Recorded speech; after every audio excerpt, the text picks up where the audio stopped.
सृष्टीमध्ये एक वाक्यता नाही. कोणी म्हणतो 5 बुधापासून आले, कोणी म्हणतो, आणि कोणी काय म्हणतो किती बुधाची काही गरज नाही. एकाएकी काय होते, मग असं विसंगतपणा का, अर्थ विसंगतपणा का, हे व्युत्पत्ती आहे हे सांगायचं नाही. त्याच्या निषेधात काय, म्हणून एक वाक्यता नाही. मग ही सृष्टी उत्पन्न करायची आपोआप होते का, त्याला स्वभावात म्हणतात. मातीचा घट आपोआप होतो का, मग कोणीतरी काय म्हणावं लागलं, तर दिसत नाही की कुंभार, घटाबरोबर कुंभार दिसतो का, मग कशाला मानायचा. असं कोणाचं मत आहे, 4 भागाचा. तो ईश्वर काय करीत नाही, मानत नाही. मग सृष्टी कशी होते, किमन्यते हेतु कामोकाम. ईश्वर मानण्याची जरूरत नाही.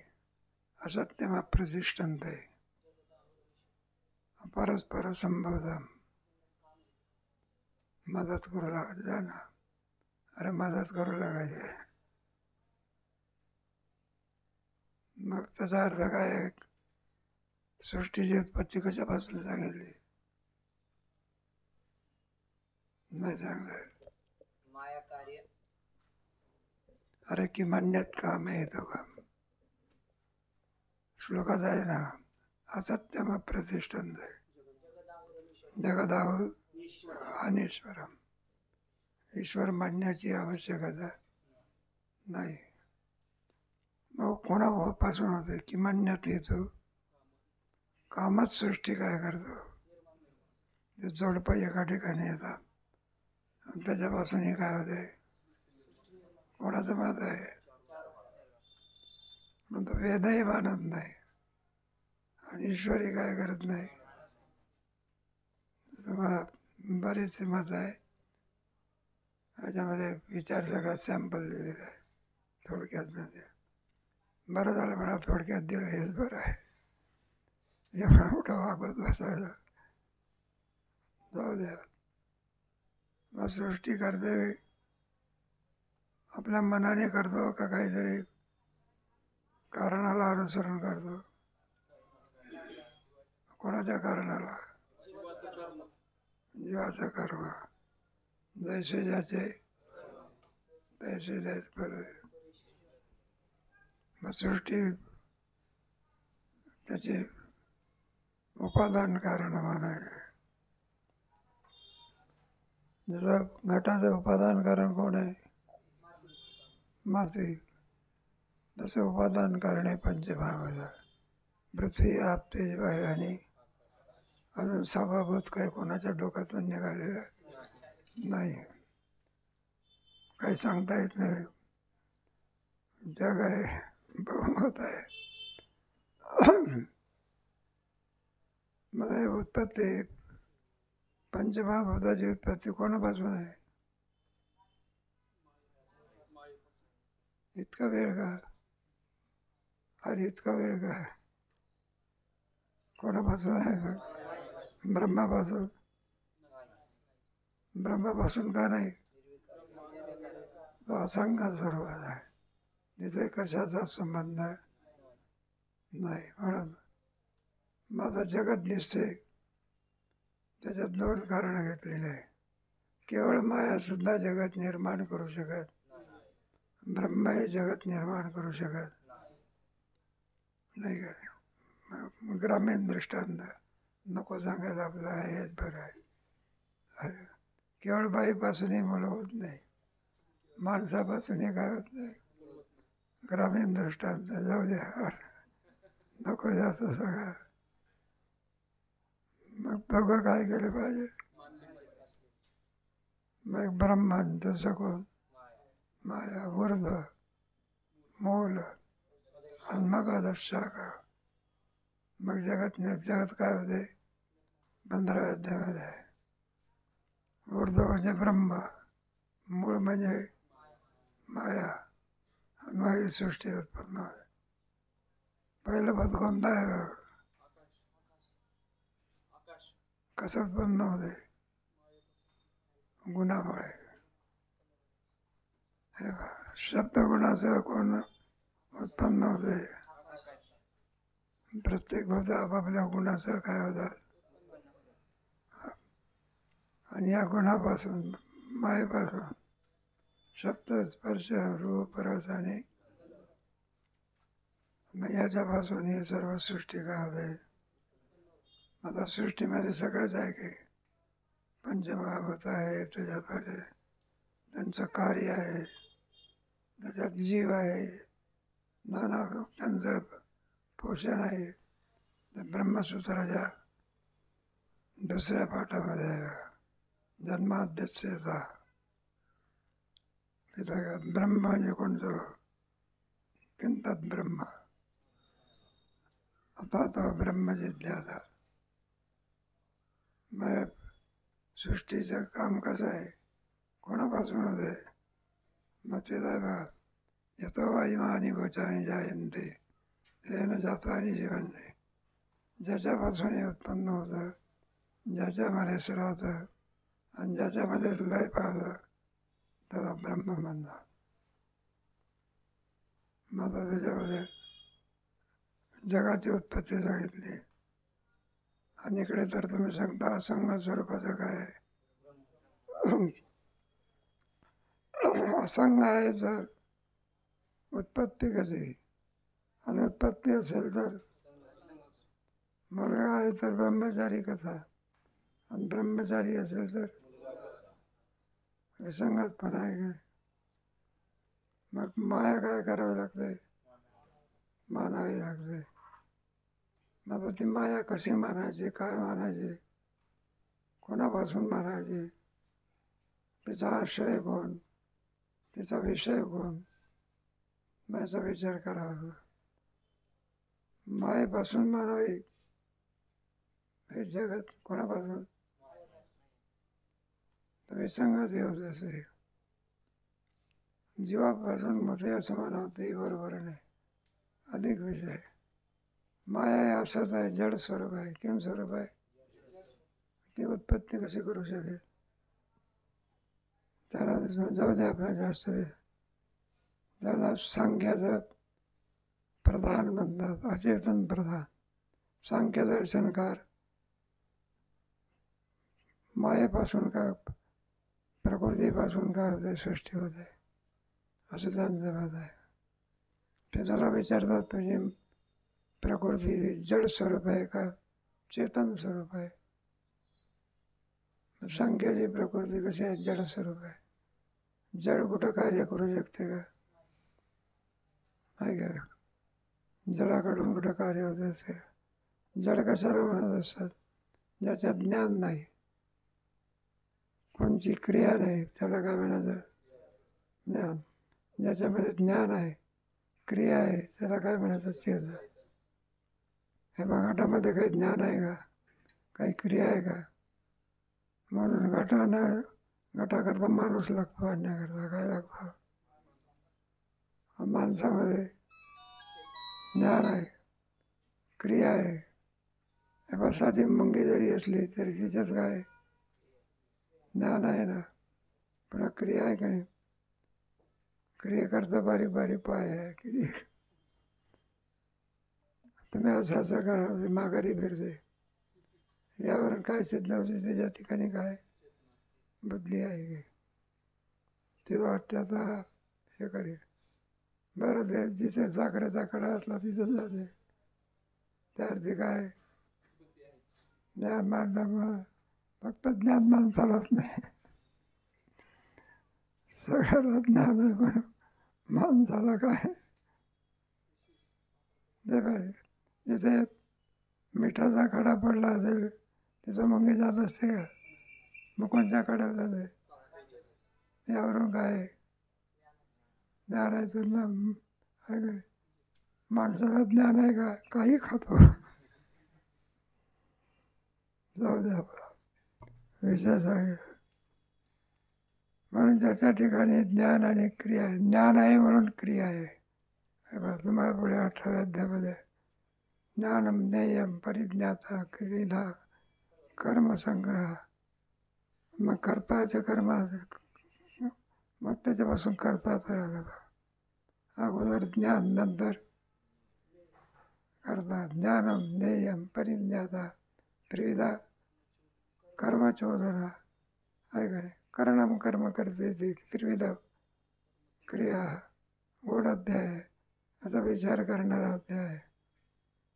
मग ज्ञाता आपल्याला हवा असला तर विषय तो घेण्याकरता जातो, मग क्रियेला सुरुवात होतो, मग करता होतो. प्रारंभी काय असतो तो ज्ञाता असतो. आणि आपल्याला आवडणारा विषय घेण्याकरता जातो, त्यावेळेला काय होतो करता होता. हे ज्ञान कोणा ठिकाणी आहे, बुद्धीच्या ठिकाणी.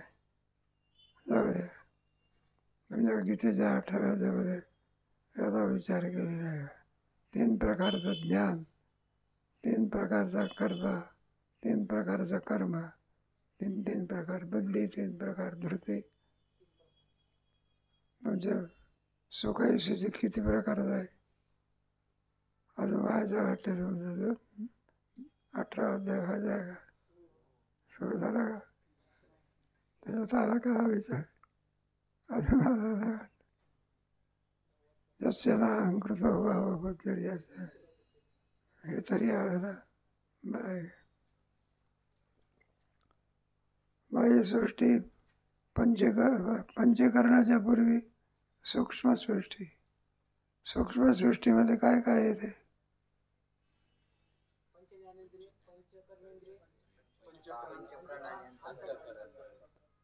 बरोबर आहे. मन बुद्धी चित्त आणि कोणत्या सृष्टीत येते. सूक्ष्म का म्हणतात, आहे पण काय होत नाही. मग कोणती सृष्टी, लिंग शरीर म्हणतात. मराच्या वेळेला जे निघून जात असते ना, त्यावेळेला लिंग शरीर म्हणा. आणि स्थूल शरीर येतं पडतं. जीवापेत वा वकील शरीर म्रियते नसा श्रुती आहे. जीवरहित शरीर मरते आणि त्या शरीरातून जीव काय जातं, मुक्त होतं का तो. या देहातून त्या देहातून मुक्त कशाने होतं. ब्रह्मदेव का असेना, इंद्र का असेना, जोपर्यंत अध्यात्म ज्ञान होत नाही पण तोपर्यंत ब्रह्मदेव जरी असला तरी काय होत नाही. कितीही मोठा मनुष्य उपाधीने मोठा असेल पण बद्ध आहे तो काय. आणि गरीब जरी असला तरी काय, अनुरेणू या तो कडा मुक्त आहे. तुका म्हणे मुक्ती आता दिवसाच्या बरं पडे. सूक्ष्म शरीर झाला, स्थूल शरीर, त्याची उत्पत्ती कशी होते. आता काल होऊन गेलं मला.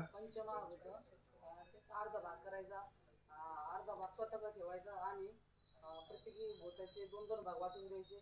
इतर भूतांचे 8 भाग आणि स्वतःचे 8 भाग असे मिळून एक पूर्ण भूत तयार होते. बरोबर आहे. मग एक भाग कशाचा झाला, अर्धा भाग आपला, अर्ध्या भागाचे 4 भूताचे. मला काय म्हणायचं, पंचीकरण. अंतःकरण हे कसं आहे,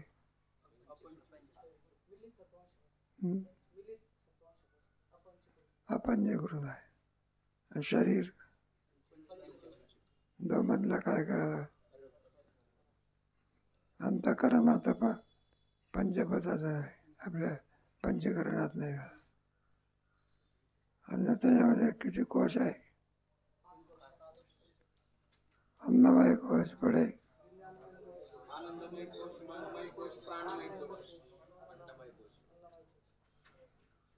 आपल्याला चाललं होतं की अन्नमय कोश, मग अंधाबाई कोच का म्हणायचं त्याला? मी अशी बुद्धी होती देहाच्या ठिकाणी. बरोबर आहे. मी कोण वगैरे अशी बुद्धी, अशी बुद्धी वगैरे. आमचा आदेश आहे, मामाचा अभ्यास आहे. शरीराला मी म्हणतो, कधी माझं शरीर म्हणतो, कधी काय म्हणतो, मी म्हणतो त्यावेळेला आमचा अध्यास, आणि माझं शरीर म्हणतो त्यावेळेला वेदांत आहे. बा अन्नमय शरीराचं आत्मा का नाही? आपल्याहून भिन्न असतो आत्मा. आपल्याहून जे भिन्न असते त्याला आत्मा म्हणत आहेत. ज्या अर्थी माझं शरीर म्हणतो, काय म्हणतो, माझी भिंत म्हटलं तर काय झालं? नाही सांगणार. अरे माझी भिंत म्हटली तर भिंत मी काय? मग तिथं षष्टी तत्पुरुष चालते. माझी भिंत म्हटल्यानंतर भिंतीहून काय झाला? तर माझं शरीर म्हटलं तर शरीरावर वेगळा आहे. मग शरीरावर वेगळा आहे तर मग शरीरावर वेगळा कुठं आत्मा ठरतो का? मग शरीर कुठं आत्मा ठरते का? आत्म्याहून काय झालं? ते भिन्न झालं. त्याच्याकरता पुष्कळचे वाद आहे. त्याच्यामध्ये जाऊन आपल्या 4 विभागाचं मध्ये वेदांत शास्त्रामध्ये त्याला विवर्तवाद म्हणा. कोणता वाद म्हणायचा? विवर्तवाद. विवर्त म्हणजे खोटे. मन आत्मस्वरूपावर ते शरीराचा भ्रम होत असतो. कोणावर बसते शरीर? अधिष्ठान पाहिजे ना. मायेपासून तर सगळं जाऊ द्या. जेव्हा माझं शरीर म्हणतो ना त्यावेळेला कोणता अध्यास?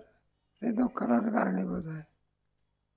माझंही सुद्धा काय एकदा ममत्व जडलं की दुःखाला कारणीभूत. इथं जाऊ द्या. आपला मित्र एक त्यांना चालला होता सर धावत. त्याला विचारलं, अरे म्हणलं कुठं निघाला? म्हणलं डॉक्टरकडे. म्हणजे लाका डॉक्टरकडे. तुझं काही दुखते का? नाही म्हणलं माझं दुखत नाही. म्हणलं मग कोणाचं दुखते? गृहमंत्री.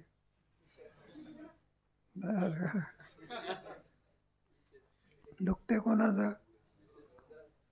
आणि औषध कोणाला जातो घेऊन? नाही मामाचा अभ्यास. माझी म्हटलं ना, मग आता कोण करेल? मग कोणता दुःखाला कारणीभूत आहे? मामा अभ्यास. पशुपक्षाला आहे का? त्यांना आमचा अध्यास आहे, पण कोणता अध्यास नाही.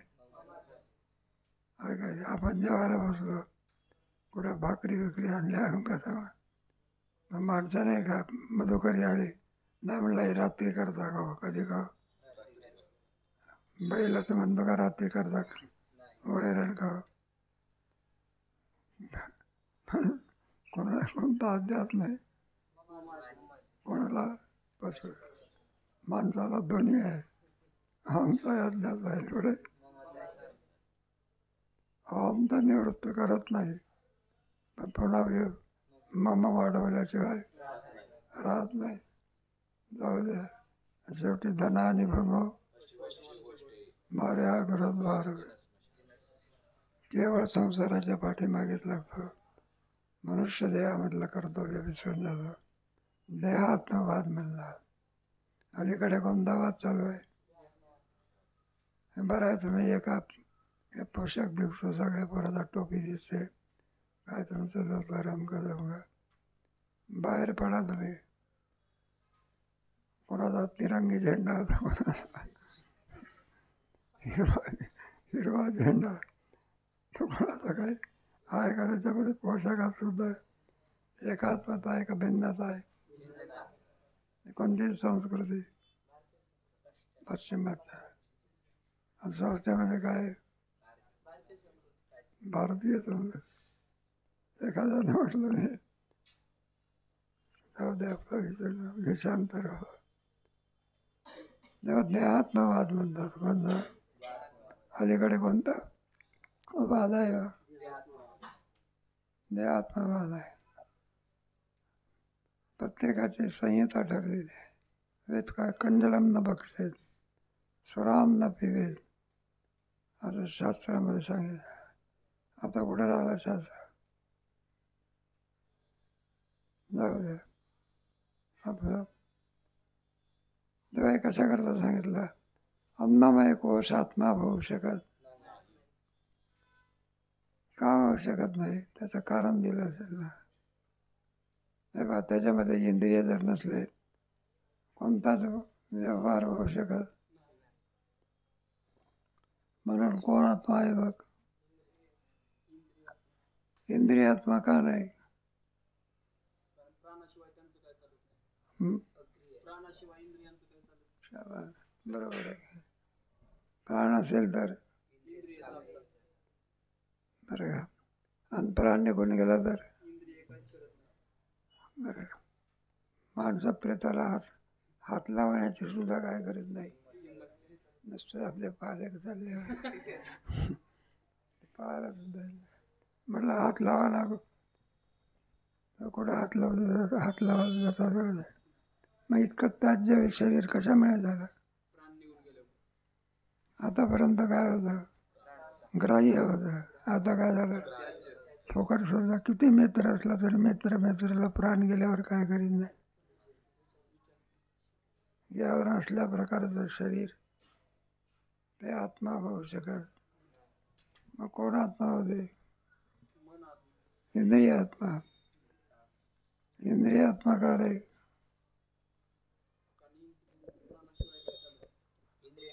प्राण गेल्यानंतर इंद्रिय काही करू शकत नाही. प्राणच आत्मा. सगळ्या इंद्रियाचे व्यवहार कोणावर अवलंबून आहे? प्राण निघून गेला का डोळ्यासून दिसत नाही, का नाही कोण काय? प्राण जातात. प्राण आत्मा का नाही? काल इथपर्यंत आला होता आपला ज्ञानशून्य. प्राण जड स्वरूप आहे. काय झोपेमध्ये प्राण आहे की नाही? मग काय इंद्रियाचे व्यवहार जे आहे ते काय आहे?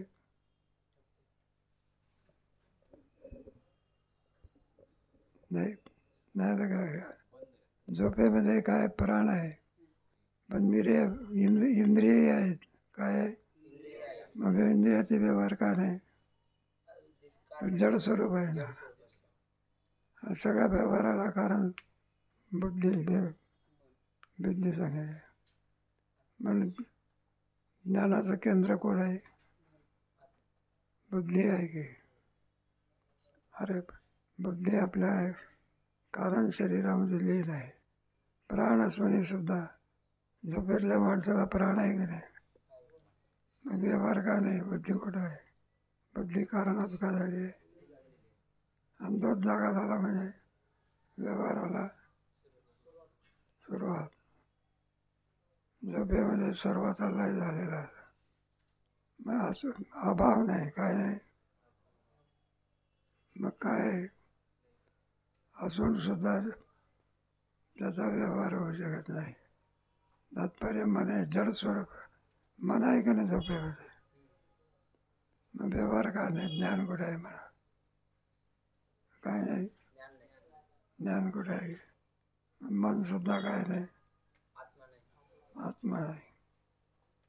बुद्धी आत्मा आहे नाही का? बुद्धी सुद्धा आत्मा नाही. मग बुद्धीला आत्मा का? मनाचे सगळे व्यवहार कोणाच्या अधीन आहे? पण बुद्धीच काय? मग तुमच्या ख्याती प्रकरण लावायचं.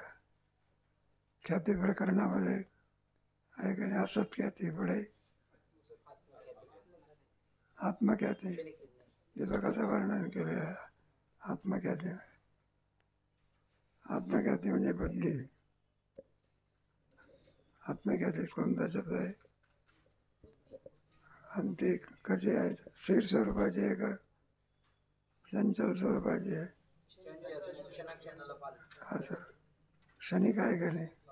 क्षणात उत्पत्ती, पुढे क्षणामध्ये पुढे तिसऱ्या क्षणी धार्या काय असते? चालू असते. त्याला कोणती झाडे म्हणतात, आलय विद्या. आणि गट आहे, पट आहे, अमक आहे, दमक आहे, याला कोणती धारा म्हणायची, प्रवृत्ती विज्ञान. म्हणून आलय विज्ञान धारेच्या याच्यामध्ये प्रवृत्ती विज्ञान आहे. सर्व मनाचे व्यवहार कोणाच्या अधीन आहे? बुद्धीच काय आहे? आत्मा आहे. त्याचं खंडन करायचं. बुद्धी आत्मा होऊ शकत नाही. विज्ञानमय म्हणतात. म्हणलं का आत्मा होऊ शकत? ती क्षणिक स्वरूपाची आहे. आत्मा क्षणिक आहे का स्थिर स्वरूपाचा आहे? म्हणून बुद्धी काय नाही, आत्मा आहे, स्थिर स्वरूपाचा आहे. असं ते सांख्यवादी म्हणत असतात. पण पुढे आणखी त्यांच्यामध्ये विज्ञान बुद्धी सुद्धा आत्मा होऊ शकत कर्मा करा. कारण आत्मा किंवा स्वरूप आहे, स्थिर स्वरूपात आहे. बुद्धी कशी आहे? अस्थिर स्वरूप आहे, क्षणिक आहे ती. म्हणून विज्ञानमय आत्मा होऊ शकत नाही. मग कोण आत्मा होतो? आनंदमय कोश. आनंदमय कोश त्याचं खंडन करतो ना. म्हटलं बुद्धी आत्मा होऊ शकत नाही, कारण ती स्थिर स्वरूपाची आहे. अभ्यास चंचल आहे ते. म्हणून आनंदमय कोश आत्मा आहे. मला आनंदमय कोश आत्मा का मानायचं? त्याच्याकरता सुषुप्तीचं उदाहरण दिलेलं आहे. ती कर्माक्रमाचा सुषुप्ती म्हणजे आपल्या झोप म्हणतात त्याला. काय त्याच्यात कोण आहे? कारण शरीर आहे. त्या कारण शरीरालाच आनंदमय कोश. क्रमाक्रमाने तुम्हाला सांगा कुठपर्यंत आलं बाबा.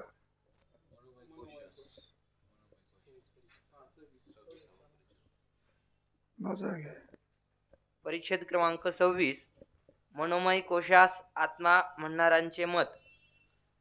मनोमय कोशवादी असे म्हणतात की घटाप्रमाणे ज्ञानशून्य प्राणास आत्मा म्हणता येणार नाही.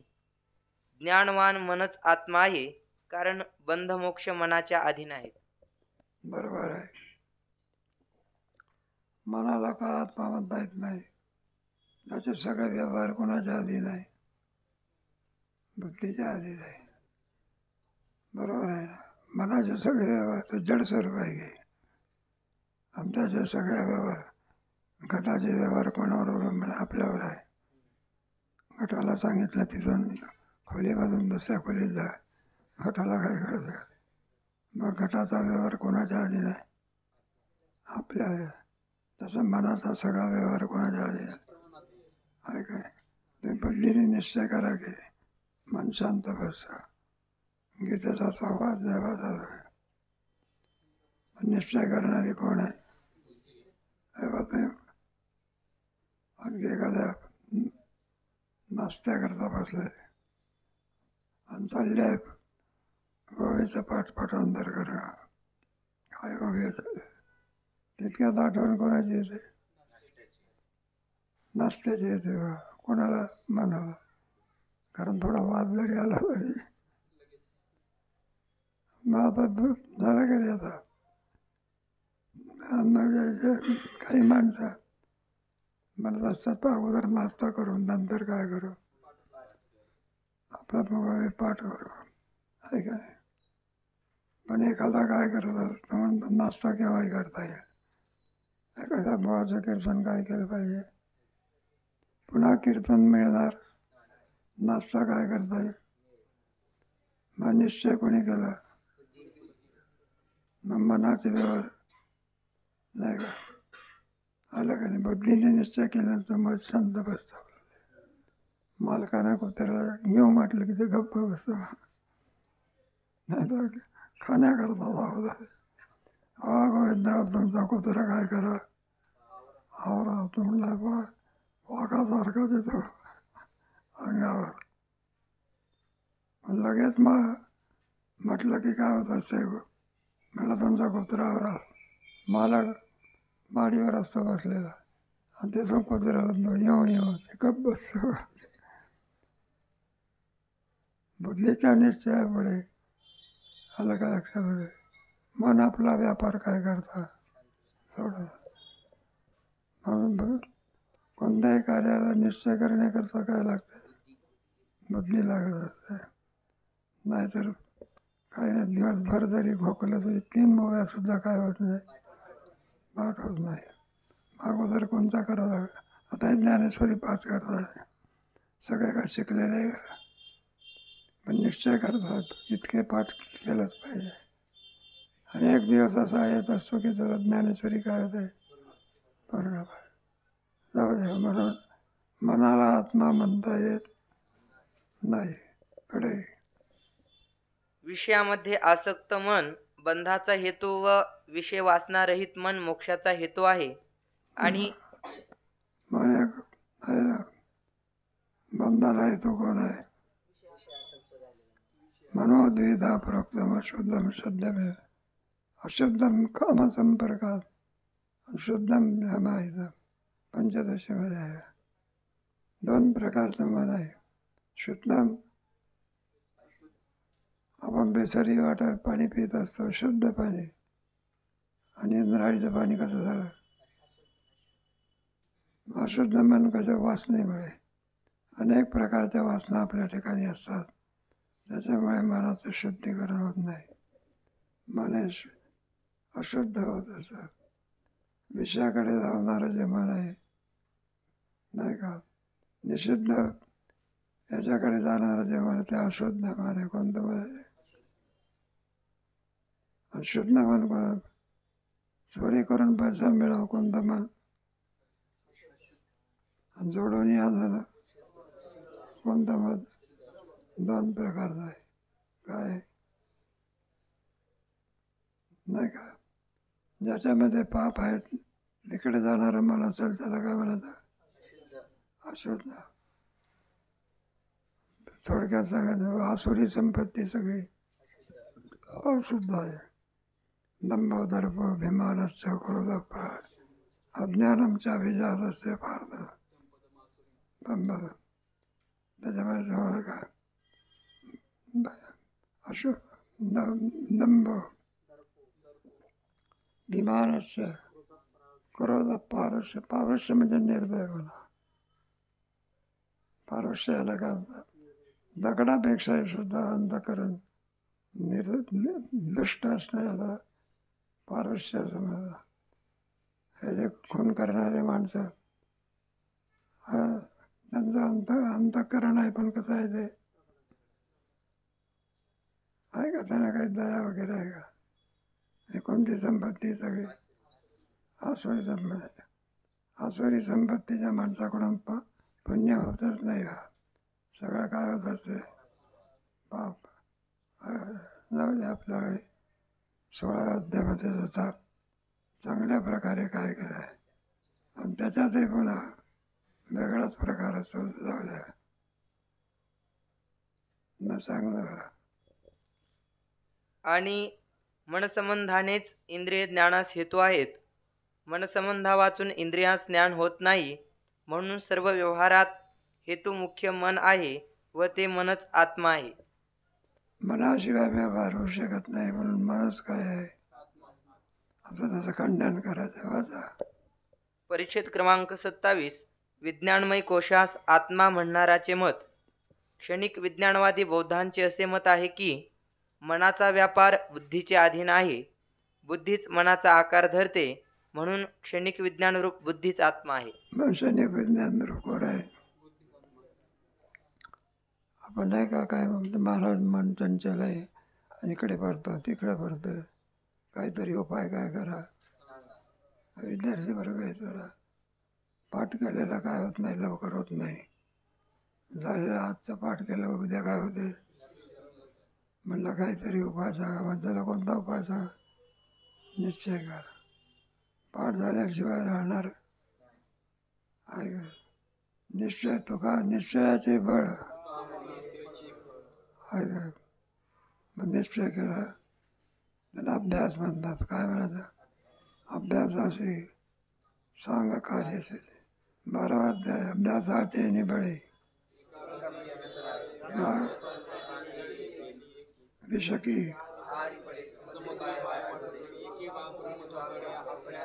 म्हणून विश्वासी काय मला कोणत्याही भगवंताने सुद्धा मन स्थिर करण्याकरता कोणतं सांगितलं मन विज्ञान अभ्यास आहे 12व्या अध्यायामध्ये सांगितलं आहे 6व्या अध्यायामध्ये सुद्धा अभ्यास आहे. शनै शनै मध्यादृती गृहीत आत्मसंसंमन कृत्वा नाही काय बरोबर तात्पर्य कशाकरता सांगितलं म्हणून मनाच्या ठिकाणी चंचलपणा असल्यामुळे त्याचे सर्व व्यवहार बुद्धीच्या अधीन आहे पण बुद्धीच किम स्वरूप आहे आत्मा आहे त्याचे खंडन करायचं आपल्याला पुढे. मन आत्मा नाही याचा अभिप्राय हा आहे की सर्व पदार्थ विज्ञानाचेच आकार असून ते विज्ञान प्रकाशरूप आहे. क्षणामध्ये विज्ञानाची उत्पत्ती आणि नाश होतो.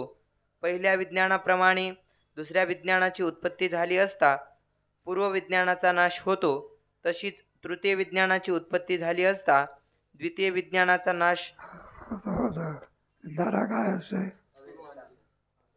त्यांच्या विज्ञानाला आयुष्य किती आहे क्षणभर एक क्षणात उत्पत्ती फक्त एक क्षण जगतो दुसऱ्या क्षणी स्थिती तिसऱ्या क्षणी पुन्हा दुसरं विज्ञान उत्पन्न होते. अशी सारखी धारा काय असते त्याला आलंय विज्ञान धारा म्हणा कोणते अनाघट आहे अपाट आहे वगैरे कोणते विज्ञान धारा मग आहे का नाही मने कोणत्या धारीत येते